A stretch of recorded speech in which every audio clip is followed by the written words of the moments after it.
Hi and welcome to our channel SRP Creative Tips. So before going to this new video, I would like to thank all of you for watching my previous video based on the topic the education system in ancient India and giving me more than 1000 views for it. Thank you once again to all of you. So in this new video, I am going to present a brief story of Aryabhatta and his significant invention of the number 0. So shall I move on? So before going to this video, I am going to ask you some questions. Who is Aryabhatta? And what he had discovered? And what he is remembered today for his discoveries? Let's check the answers for these questions in this video.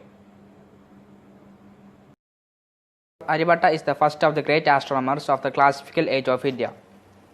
Aryabhatta was a Hindu scholar and a brilliant mathematician also. He was born on 476 CE in Ashmaka. Ashmaka was a place which existed in ancient India between the parts of Andhra and Telangana of the modern India. But some historians say that the place Ashmaka was existed in Kerala, and today in this present time it is called as Kodungallur, which was the historical capital city of Thiruvanchikkulam of ancient Kerala. This is based on the belief that Kodungallur was earlier known as Kodungallur, the city of heart stones. Anyway, Aryabhatta, later for his higher studies, moved to Kusampura, which is today called as Patna. Aryabhatta studied in the world famous university named Nalanda University in ancient India. Aryabhatta is remembered today for his mathematical and astronomical discoveries. Aryabhatta is the first mathematician in the whole world to discover the number 0 as its modern form and the pi value, which is 3.1416, to find it decimally in 4 digits. Friends, could you ever think or imagine a stage where in our modern mathematics that the 0 and pi was not discovered? Aryabhatta invented 0 because he thought that some number like 0 exists and one number can represent 10 as symbol of 1 as 10 digit and symbol of 0 as unit digit. So like that, Aryabhatta discovered the number 0, and 0 was called Shunya in India, but it was then represented like a dot instead of oval shape.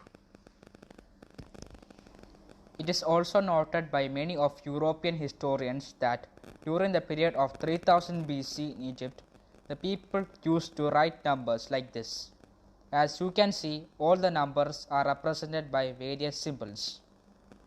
After that, the Babylonians established a kind of number system called sexagesimal.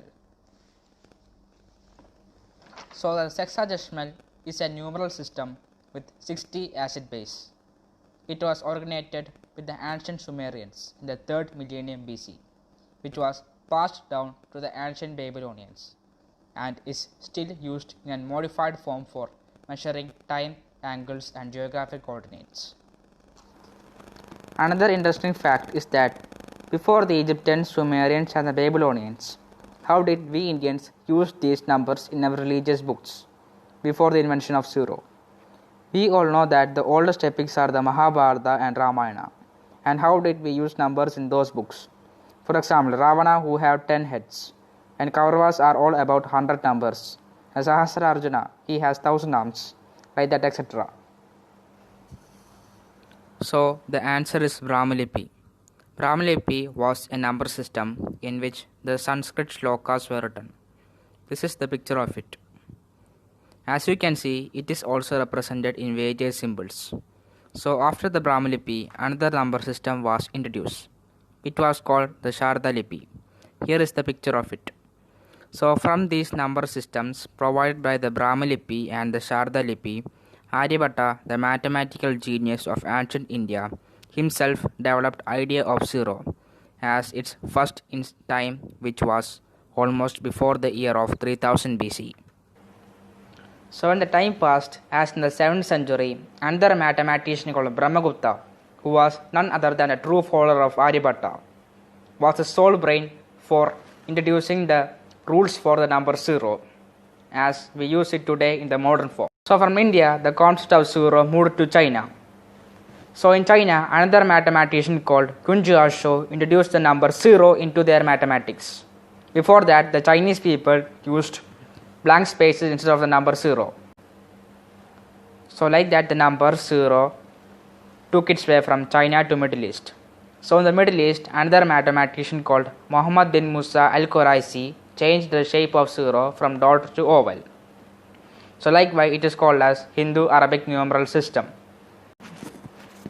So then the number 0 turned to be used in algebraic equations also.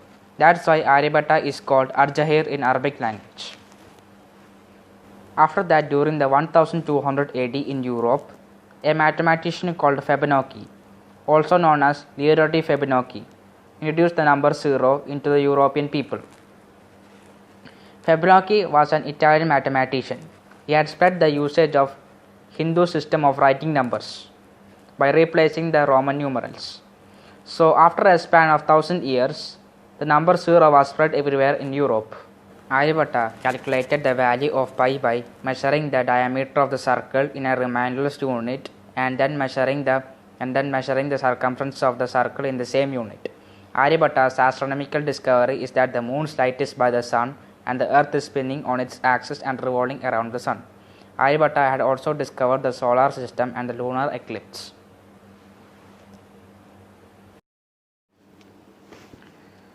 During that time, around 3000 BC, Europe was not developed and they were in their dark age only.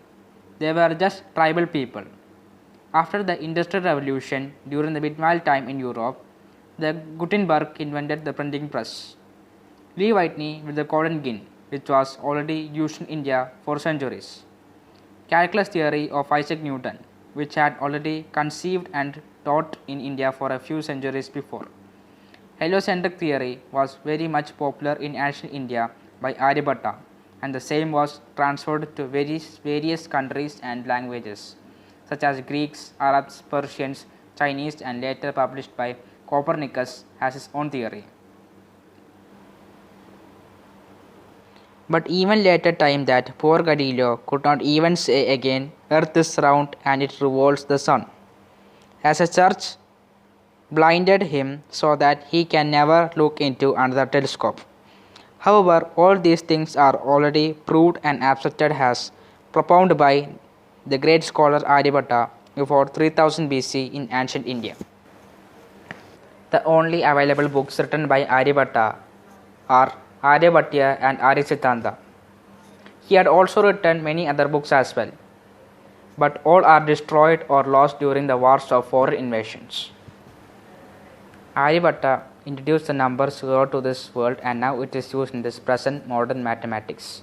Since we all don't know many things about his personal life, but he is a genius who valued to mathematics even today's daily life. So the Indian government named its first satellite as Aryabhatta to honor the great soul of India. This satellite was launched in the year 1975. Aryabhatta gave us the digit 0 for which he became immortal to the whole mankind. Thank you.